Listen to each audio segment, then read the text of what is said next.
about the death rattle. It's so fucking dark. Oh yeah. But when the death rattle starts, when you're watching somebody die, and we had we had this laugh that we're just like, can you recognise your own death rattle? Right. It's just like, oh, Steve, Steve, the death rattle. Who started? Fuck. I've only got a few up. It's so dark, but it's just like, what I say in my own show is, you can fear other people's death, but really you shouldn't fear your own, because your own death is nothingness. Your own death is nothing. And you can't imagine or fear nothingness, because nothingness doesn't exist. No, so but you shouldn't fear it. You didn't feel it, but that was the panic. Yeah. It was It's easier to say than to do. Yeah. The panic was the sheer nothingness of it all. Yeah. Do you think rattlesnakes have a death rattle? I was just thinking of that's not a proper rattle. That's the death. That's the death rattle. Oh, there's something in there, isn't there? Oh, the death rattle thing is funny and so dark.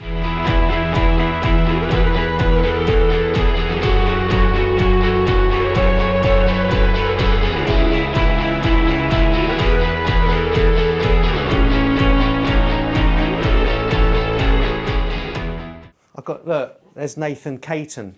Nathan Cassidy.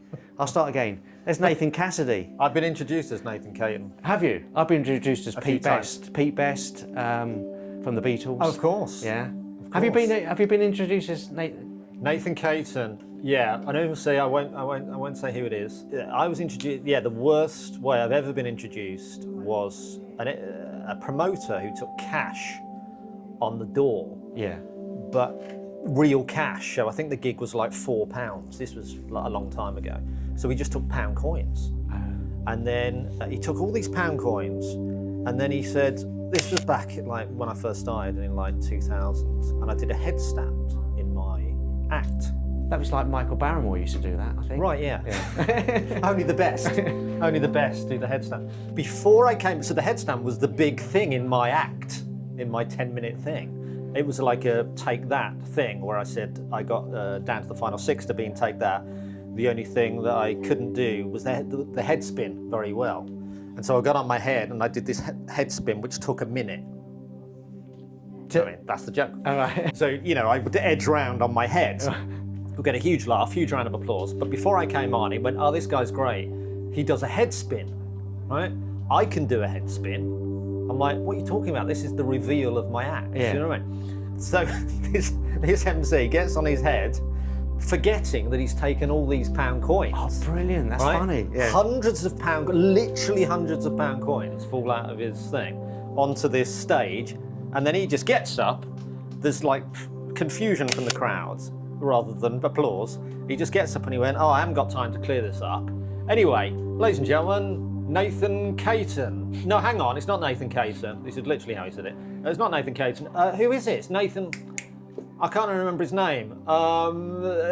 Nathan, everybody. I'm like, that is the worst introduction I've ever had and will ever have. I was just standing there in pound coins. I was just like sifting them up going. That's one of my nicest intros. Says, Sorry, I was, Yeah, Nathan Cassidy. Nathan Caton. But Nathan Cassidy, I gave it away slightly because you've got a big picture behind you. Yeah. Because that is, we just did a shoot. I'll put the pictures up. You're doing a poster. You got that painted for you. Yeah. And now you're doing that as a poster, you holding it. Yeah. Kind of looking the same way.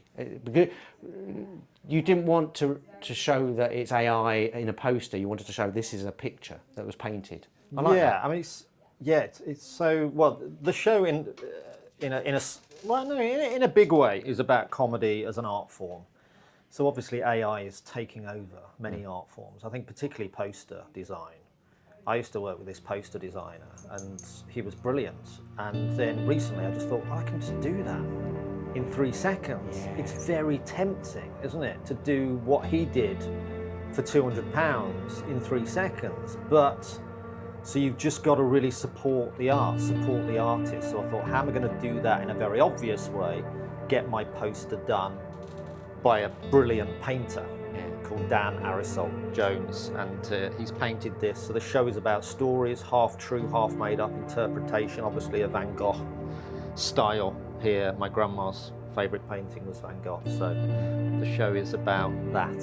to a certain extent. And I like the ethic. I like the ethics behind it. Yeah. That's what I think we are trying to support each other, and the whole industry is all on its head, isn't it? With AI. Yeah. I think design is one of the biggest things that it's taken away from.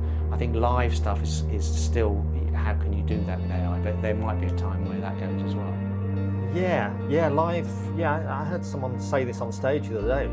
The crowd were being a little bit rowdy. It was just like, guys, this is it. This is what we've got left. Stand up is the one thing that AI can't touch. You know, stand up theatre, live performance. Yeah, I just mentioned to you, I went yesterday to see Romeo and Juliet at the Pinter, and it was just, it was an extraordinary production. And I was sitting there just thinking, and I was looking around, and this is the first time because I can't remember the woman, the actress from Stranger Things was in it. So she brought this really young. I've never been to the. Normally the Pinter's just full of retired people who've got money, and it was full of young people. And I just thought, this is great. Yeah. They're great. They're hiring these people. She was a brilliant actress. Unbelievable.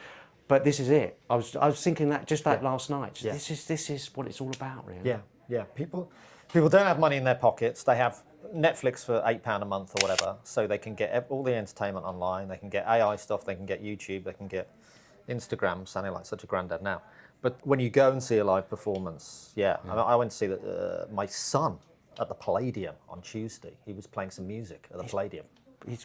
I'm a Nepo dad. Yeah. See, I did some photos of them as the band. Oh yeah, you Do you remember? Yeah. And I remember doing some really. I've got to find those because I can put them on. Yeah. But they were great. These kids coming in for the kind of four of them, I think. Yeah. So the band's called May Contain, but this was his Brit School band. Oh wow. With Nad Etsoni, and they were playing the Palladium, but the whole night it was just about supporting. The Brit School's the only non-fee paying performance arts school, music school in the country, and it's about supporting artists.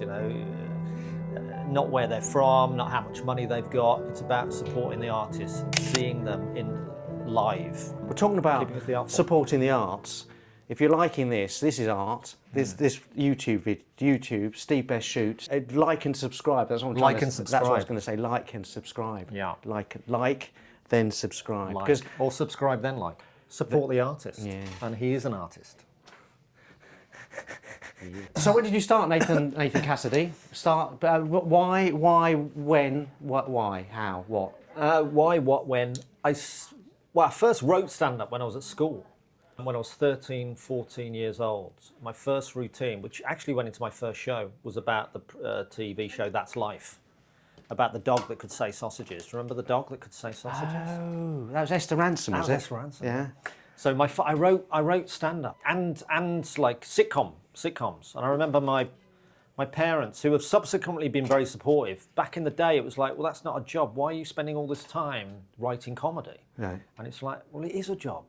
But I didn't really know at the time. So I went to Bristol University. And you did? Oh, really? Yeah. To study? To study, well, first law, then I dropped out because it was too hard. And I didn't have enough time for comedy. And then, so I switched to psychology. So I was there at Bristol University for 4 years. And I went thinking, well, I'm going to do comedy. I tried to get into Footlights. I didn't. So at the same time as Marcus Brigstock and Danny Robbins, who people will know from Uncanny, the Ghost Man, Danny Robbins, his podcast and his TV shows.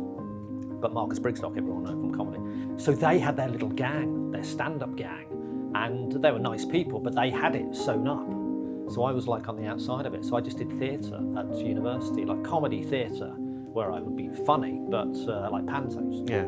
So after that, so I left university in my early to mid-20s, and that's when I started. But I only did like a couple of years. I got into like a little paid level, but I just didn't have anything to talk about. I had not lived. Right. I'd had a childhood which subsequently I recognise was a bit fucked up.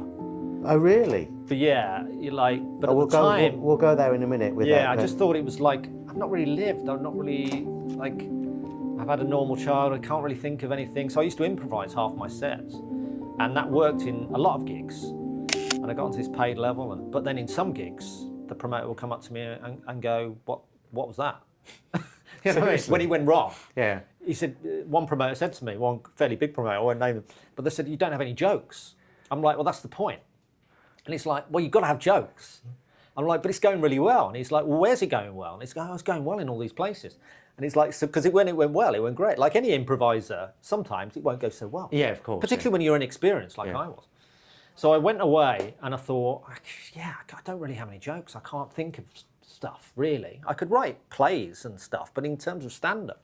So I went away for like 10 years, from 2001 to 2009. Did you? And then I came back on the circuit. So not doing any gigs at all? Not doing any gigs at all. Seriously? Yeah. So do you think that promoter kind of put you off, or you already kind of... No, it wasn't that. It wasn't one promoter. It was just, I got to a point where I was trying to write stuff, and it was like, this is rubbish. Yeah.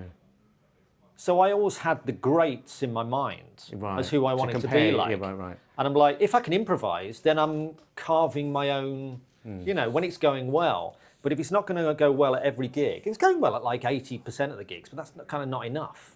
Like I'm storming some gigs and then really not doing well on some gigs. And you've got to be... So I went away and... So, but going back one bit, so your actual first kind of gig was at the university? No, I didn't do a stand-up gig at university. My first gig was after... So I came to London and I knew I just wanted to get on the circuit then. My first gig was Balham, at Banana Cabaret. Which is closing down. Which is closing down. Well, as a Balham, but I think the club's going to carry on, but... I think in two Saturday, Sunday, I'm going to go there and shoot the last... No, I don't know if they're going to do a show, but I'm just going to do the party.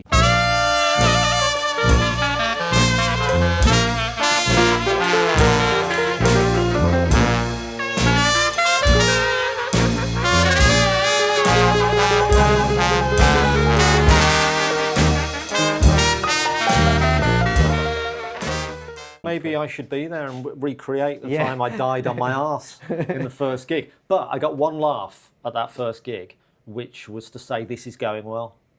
And that got a huge laugh. Did it? And I thought, that's the irony of it, yeah. But I thought, that's it.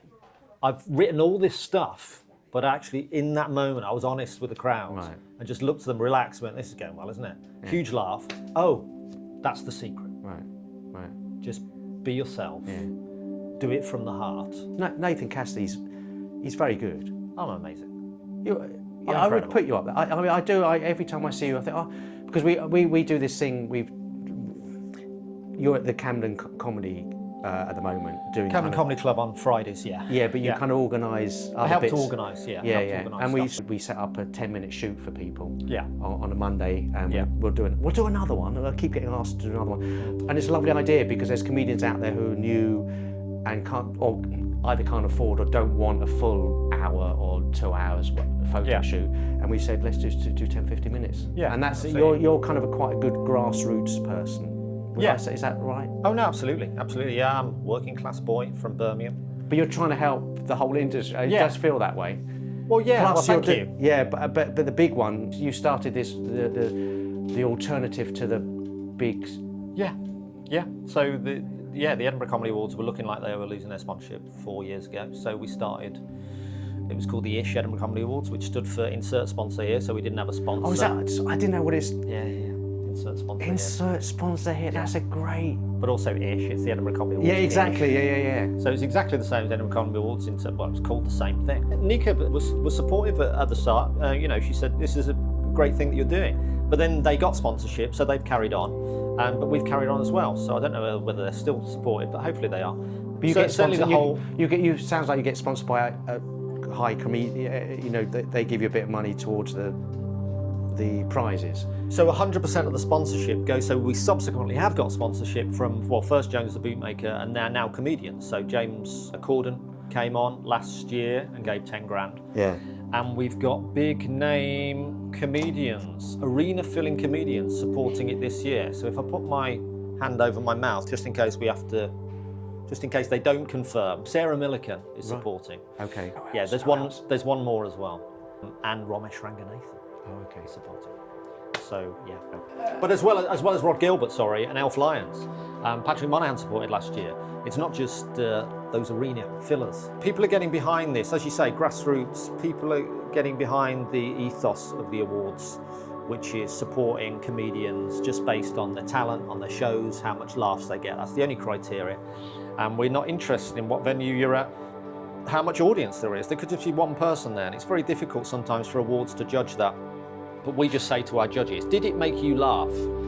and or the audience. So Yeah. a judge could go along and think, well, I didn't find that funny, but the whole audience is laughing. Comedians have complained about that with reviews for time. Like, Yeah. I got a 3-star review and I just stormed it. Yeah, yeah. We listened to the audience and like, you're storming it. I didn't particularly love it, but that's got to be considered because it, you know. And I think that's the problem in days gone by, or even now, as you say, is that critics, so-called critics of anything, theatre, Yeah. they seem so much. They do have their own kind of subjective likes of, obviously. So people have really got behind the ethos of the awards, and people have the fuel for the awards, because we don't get paid for it. 100% of the sponsorship goes towards the prizes.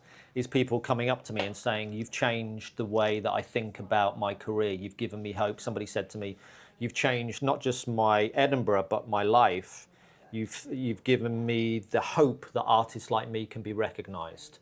Artists with no money, artists playing the free festival." So we've had winners from the free model. We've had winners from all venues. You know, the winner last year was a guy, Mark Forward, who was playing to very small numbers. Right. And at the end, when he won, he was like, "Is this a mistake?" Because he'd had probably for him a bad Edinburgh, as in he hadn't played to anyone. It was like, "How have you found me?" Well, we just see every show, and if it's funny, watch that YouTube special, by the way, as well. It's called Mark Forward's Safari Time. It's brilliant. You'll love it as well, because it's very, there's elements of, it's silly. I will hunt that down. Yeah. Is it on YouTube? Yes, on YouTube. YouTube. Like and YouTube. subscribe. Just like this. Like and subscribe. Best and worst gigs? Best, worst, best. Which one do you want to go first? Best gig, I've worst never gig? had a bad gig in my life. Yeah, I can well imagine that is true. There are some people you think there's no way you've had a bad gig, and you'll be surprised. Yes, it's interesting. You know, you think people are just bulletproof. Oh yeah, yeah. To be honest, I don't have many, but yeah, I mean, I guess bad stand-up gigs recently, no. My memory's bad, so there's lots of bad ones probably back in the day that I can't remember. You really can't remember one that sticks out as this is. I can, well, the gigs that stick out in my head as bad gigs are corporate gigs. Yeah, right. A lot of people say that. You know, Yeah. just getting back in the car after a corporate gig, even if it's gone okay. Yeah. It just, the feeling of, I thought about it today actually on the way here, the feeling when artistically I'm not fulfilled is, I don't know whether you get this, but it's a feeling I never get at any other time. It's this kind of, it must be like the soul. Yeah. It's like something inside of me just like sucks out. And I remember getting back into a car after a corporate gig, shutting the door and just going, just the life force going out of my body. And I've had that from gigs back in the day when creatively it hasn't gone well. Best gig. Have you got a best gig in mind? Well, yeah.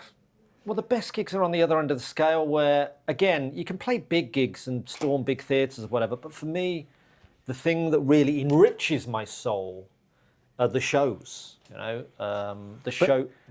Yeah, so, but then you're doing the similar wash to the bad gigs, but you haven't got one that sticks out. I think, oh, this, I remember that was... Well, that's fair enough. I'm sure, yeah, but there's several with the shows. I guess the show that changed the way I do comedy, in a way, was a show called Observational, which I did during lockdown. It was the only show at the Edinburgh Fringe in 2020. It was the only live performance. Was it? Yeah, in 2020 For real? Edinburgh Fringe. Yeah. Because they'd locked down all the venues, but then they released it halfway through Edinburgh in 2020, so you could perform outside. So I contacted Alex Petty from the Free Festival. I was on holiday or something in the Lake District, and I said, "Why don't we do a gig just in a week?" It was like in 3 days' time, and Alex Petty's brilliant. He just supported it, as did the the Three Sisters. So I performed outside in the courtyard, so I was the only show. But you can get it on Wikipedia. That's amazing. That was the only, I like that. That's a first for me. Yeah, it was the only live show at the 2020 Edinburgh Fringe. And I got all the pressing because I was the only show. And so I've got quotes like the best show at the Fringe from the Times. That's brilliant, isn't it? But and I use it now even sometimes from Bruce Desso. So I had all the pressing. I had the Times, in which I'm never getting because I don't use PR. But I had all, I got 4 stars from the Times. I was like, give me 5. What's wrong with you? I'm the only show at the Fringe. You're saying it's good. Can you imagine it? Yeah. Just give me 5. Can you imagine getting a 1 star? Well, yeah, they would have. They're not my mates or anything. They could have easily given me 2 stars and went, not bad, but Did you get an audience? Yeah, it was full. I mean, the courtyard was full. But actually, there was people at the back of the courtyard who were just, because there was people at the front of the courtyard that were watching me, people at the back of the courtyard just having a drink. Right. I'm like, you haven't had any performances for 6 months. And they just come for a drink. And still that's, you know what I mean? Anyway, so yeah, the show Observational changed the way I do comedy in terms of like, there was an uplifting, magical ending to it. So I remember one performance of that when my son came to watch it. We talked about my son, but my son came to watch it, so he would have been only about 12, 13 at the time, so he hadn't seen me very much. And he was watching it, and he was in this free festival venue, and it was full, and the show was kind of good and really funny all the way through. But then the ending is like, oh my God. You hadn't seen it? Didn't see it coming. Right. Oh my God. You Uplifting, you magical. can't give it away now. I can't really give it away. No. But it was just a magical, uplifting ending that you don't see coming and makes the whole show connect. Gives you inspiration, gives you hope for the future, gives, oh my God, you know, artistically it's great. And I remember my son's face actually in the crowd, and he was just like, I get a picture of that. And afterwards he was like, well, that was amazing. Yeah. And you know, it's the people either the people you love or the comedians you respect. If they say what you're doing is great, I agree totally. I mean, then that lifts you. That's the gigs you remember. It's that is amazing. So I've had a few gigs like that. So Observational, several comedians came to see it and went. I agree with that. The idea of either close people or your peers. Yeah. Who give the big thumbs up, because that's a massive thing. I mean, it was the first time when I did Panto 2 years ago up in Chesterfield. My kids who are now 18, 15, 17, some 19. He doesn't know the age of his own kids. Don't even know their names. They came to. That's the first time they see me perform. They've never seen me perform stand up, and because I do all these mannerisms and mucking around like on, you know, very fast mannequin and stuff on stage. They were really laughing, and I was doing all these triple double takes on as a performer. Yeah. And they see me doing in the house and mucking around, but not in a performer. And they were really laughing, and it's funny that they're actually laughing for real. Yeah. Really but it's so important, isn't it? Meant as a parent. Yeah. And imagine the other way if you died on your arms. I've done that before. Kids. I've done not with the kids. I've done it with really close friends. Yeah. When I was supporting Frank Skinner years ago, and it was the Manchester Apollo, massive 3,500, and these people were friends of my wife's, and they knew what I did for a living, and it was such a hard gig, and there was just silence in the dressing room, and it just what can you say? Yeah. It's like, anyway, that's not about me. It's about Nathan. That's a good we've answer. all been there. Yeah, not answer. there. Yeah. Not quite so bad as that, but we've been there. Geez. We've been there. Comedy. Favourite joke, jokies. You do jokes, but you do more longy jokes. But have you got a favourite joke of yours or someone else's, or? Yeah, jokes. Jokes. I mean, I do have a joke that's a bit rude that gets like a minute's laughter now when I say it, but it's a bit rude and a bit on the edge. I don't know whether you can put that out. Do it. So the joke is, the whole joke is, I say people have forgotten about Andrew Mountbatten because of the war and whatever. So the joke starts like, war, what is it good for? And the audience go, absolutely nothing. I go, no, Andrew Mountbatten. Everyone's forgotten about Andrew Mountbatten. But I have it on good authority, he's going to prison. He's going to prison, Andrew Mountbatten. He's going to do a 15-year stretch, which, ironically, is what got him into trouble in the first place. Like, I did that last night. It got like a minute's laughter, because it was a roller coaster of laughter, like a laugh, like, that's funny. Yeah. And then, can you say that? Yeah. Can you, like, then it hitting everyone, what it's like. It was beautiful. I mean, it might be an exaggeration, but it was like half a minute, 40 seconds. Like, I just let it wash.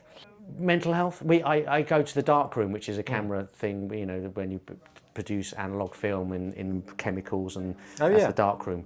But dark room in the mind. You know, comics are notorious, or that they do have problems along the way, or even I don't think they have it after they've been a stand-up. It's usually why they are a stand-up. But have you gone through anything that you care to discuss? No, absolutely. I talked about my childhood earlier, that at the time, I guess a lot of kids think this. They think their childhood is... My childhood wasn't too bad, but it was slightly weird in that I moved in with 3 kind of stepbrothers that I didn't know. So I was sharing a room with... From your dad's or mum's? My stepdad. So my mum separated, and my stepdad. So my dad wasn't around when I was a kid. So yeah, moved in with 3 stepbrothers I didn't know, sharing a bedroom with them. And they were kind of more adult than me. One of them was like 18, 19, and I was like 10. Right. So you're suddenly sharing a bedroom with these 3 people you didn't know. And yeah, a few things happen and stuff, and it's just like, but at the time it's just like, well, this is childhood, isn't it? It's a bit weird. Right. But I didn't even think it was weird. This is childhood. Right. You don't have a dad around, you have a stepdad, and you have 3 stepbrothers, and you have, various things going on. Anyway, various things in my childhood I will mine now in my shows. Right. Right. So, the times I mine some of them in this show, really. And I talk about, so this show starts with me being, for the first time, on my own on Christmas night, away from my kids. So usually I'd be with my kids. Every year I've been with my kids for 18 years. And we'd watch like The Wizard of Oz. So the show starts there, that I'm in my basement, in my divorcee basement, on my own, at 1 o'clock in the morning, or 2, 3 o'clock in the morning, whatever it was, watching the Ashes cricket. So from the Ashes. And I'd usually be with the kids watching so it's a dark place to be. But then I had kind of thought, like, as I often do, the darker it gets, the funnier it gets. Yeah, as long as you mind those dark, yeah. As long as I say to people, because I work with other comics now, if you've got trauma or anything, as long as you've worked through that trauma before you write it. Yeah. Because otherwise it's just depressing. Yeah.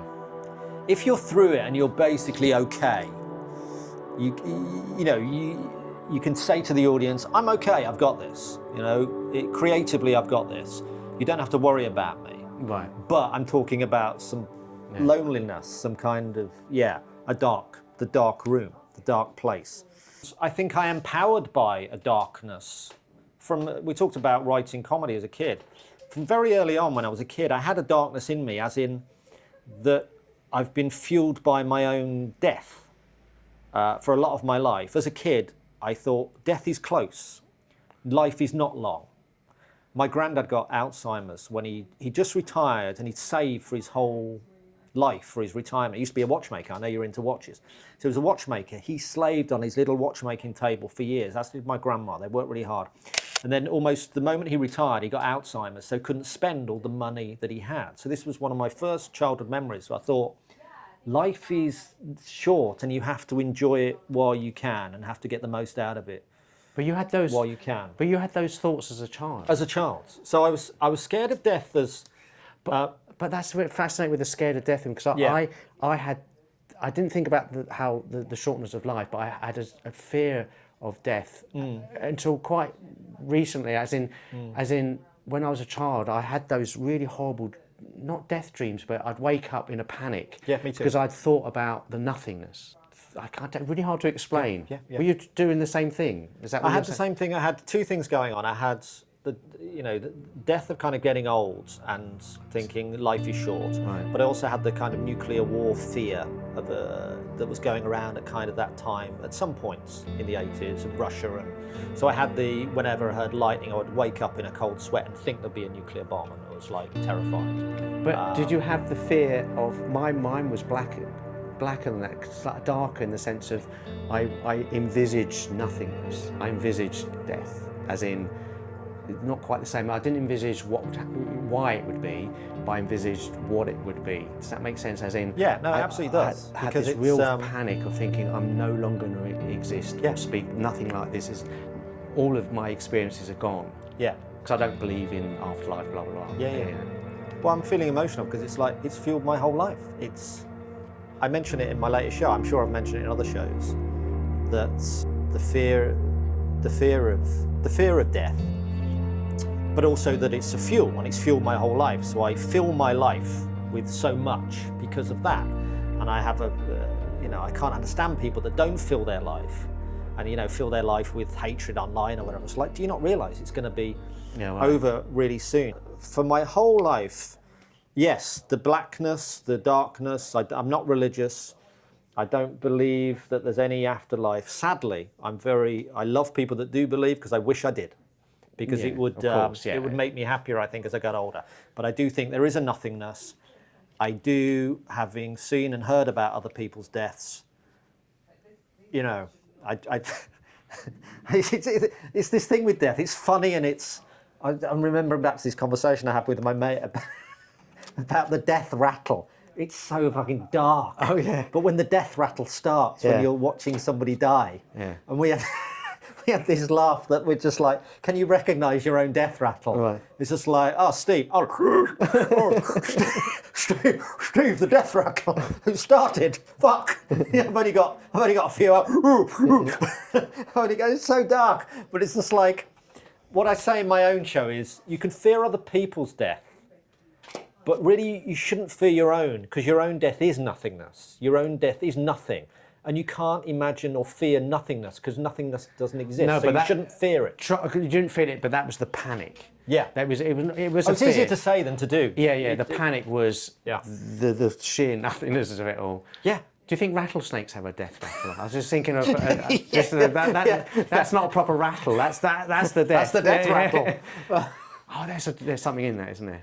Oh, the death rattle thing is funny and so dark. What would you do if you weren't a stand-up or in showbiz? Is there a kind of a dream? There's a dog barking as well. Is there a job that you would have done? I mean, you studied to be a lawyer, but that's... I studied for a year to be a lawyer, but that was just because at school there was no. It was like comedy was never a thing. No, You'd sit down at a careers advisor and go, I want to do comedy. What are you talking about? But if you took out the showbiz, there's not another kind of... You talk about watchmaking, but that's your granddad, yeah. Well, I started in banking when I first came to London. I thought I need a job to get money to buy a house to do comedy. So I did banking. So it's the opposite, really. I always wanted to be a stand-up from when I was a kid. So that's it. Seriously, that's it. That's oh yeah, the dream I always job. knew that's all I wanted to be, a stand-up and a sitcom writer. So I've done bits of kind of this and bits of TV and radio and stuff. Oh, hello, doggy. Do you know I've never been into dogs, pets and dogs. Seriously? My mum's had a dog her entire life. No, not at all. That's the cutest dog ever. Hello, baby. So you're not a pet Shall person? I try? You're very welcome to try. Is it gonna? Because I'm sure Steve will love the photo if we get it. I've done it. A few people have come for a photo shoot. Kate, Shall we Lois have a Elliott. go? Let's have a look. Oh no. Oh, and I've given myself a stitch. You've given yourself a stitch, haven't you? Come on, baby. You see, I never. You don't know how to do it. Yeah. Oh, there we go. Hello, baby. Hello. We are. The film is rolling as well. Hello. You know that, Hello, don't you? hello. Here we are. We're film. There we go. Here, let's get one of those. That's the poster. That's what you could have that for the Edinburgh shot. Yeah, this.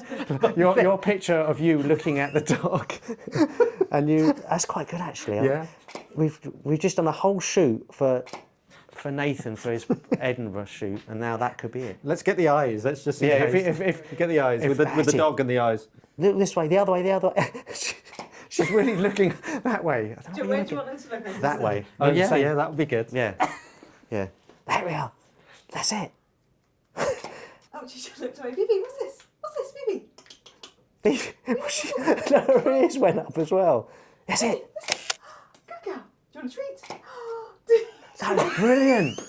We've got 6 pairs of eyes. 3 pairs. 6 pairs of eyes, 3 pairs of eyes. That's amazing, thank you. If that's the poster, that's extraordinary. Isn't it? If the dog's looking that way. She was. It was very good. What were we talking about? Why did I start talking about my parents? There's no other job.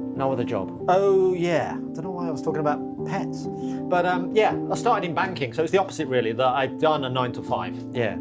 I never wanted to do banking. The ups and downs of comedy and the money comes in and then it doesn't. I'll take that every day of the week, you know. It's you like stand-up comedy. I'll be a stand-up comedian until I'm 100. I'll be one of those guys. That's all I want to do. Until you hear the death rattle. We're going to do a mirror thing as well. Look, so if I get you to look in the mirror. Which side? Well, the big side's the funny side, but you don't want to do that. There's a magnifying side of it. Yeah. Well, I've done some pictures where they've held it to their face and you get this kind of... My granddad had a mirror like this, where there's a big side and a little side, and for a kid, it's fascinating. Oh, it's funny. But if you look in the mirror, what do you actually see? I see that a lot of people say that I will never give my age away because I'm in show business. You do look very young. But a lot of people say I look young and I look the same. That they have that comment that I look the same as I did years ago. And of course I don't when I look back at photos of me, but I'm not aging badly because I've not got, lines. A lot of people have deep lines and stuff. It's because I never smile, Steve. I'm very... But your eyes... the sadness inside. You haven't had any jabs, have you? No, well, this is the thing. you see in a lot of my photos are me not smiling, because as soon as I smile, there are all the lines, right? Yeah.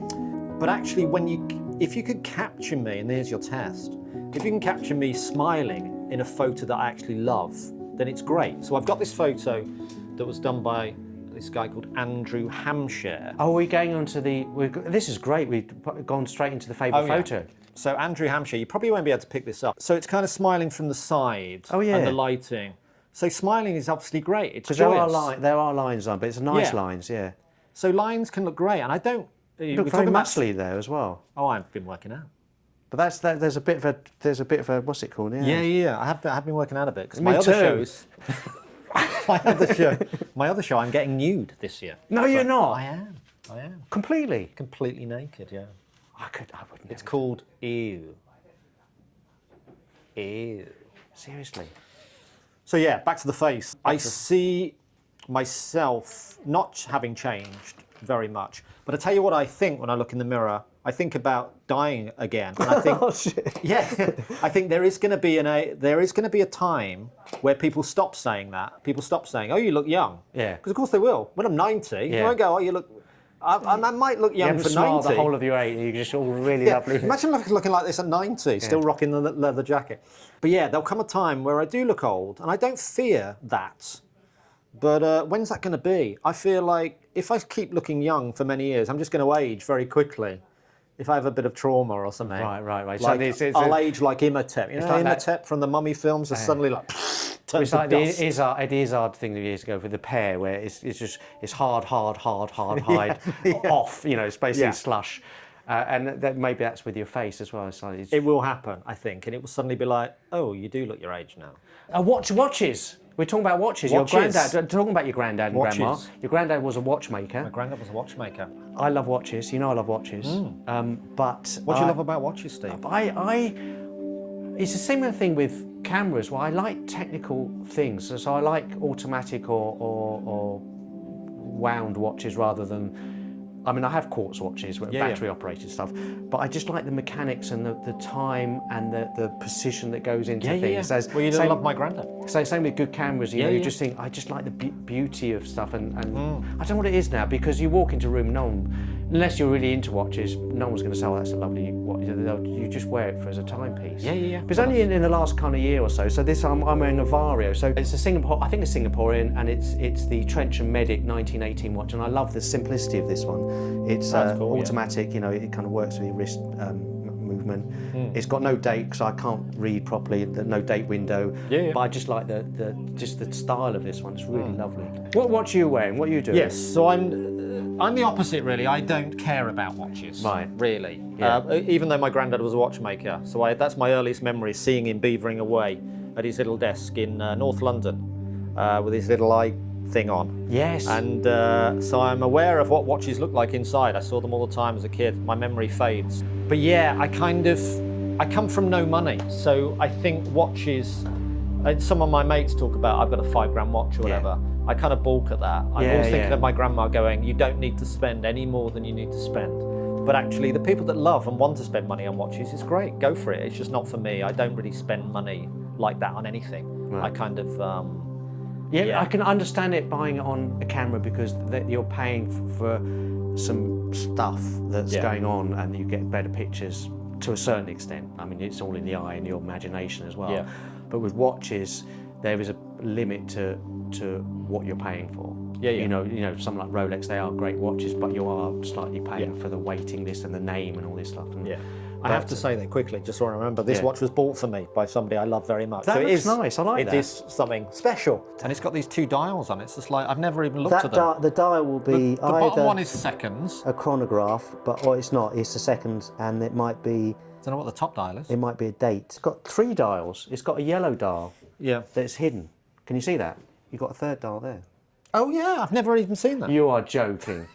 I don't look at it apart from the time. I've just magnified Why would you look in. at a watch for any other reason than the time? What is that dial?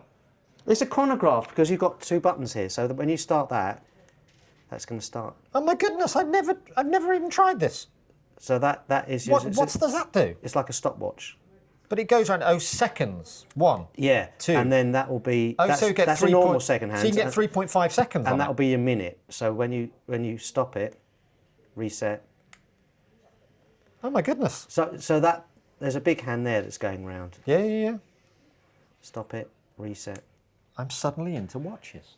That is a proper, as a chronograph. It's a really good watch. Well, I don't know. It's a but good watch. It's a decent. It's an okay watch. It was bought by someone I love very much. I'm going to look it up. It's an now. amazing watch. That is one of the weirdest watch things we've done. But I quite like that. Yeah. Well, I'll take that. Yeah. That's great, mate. Let's do.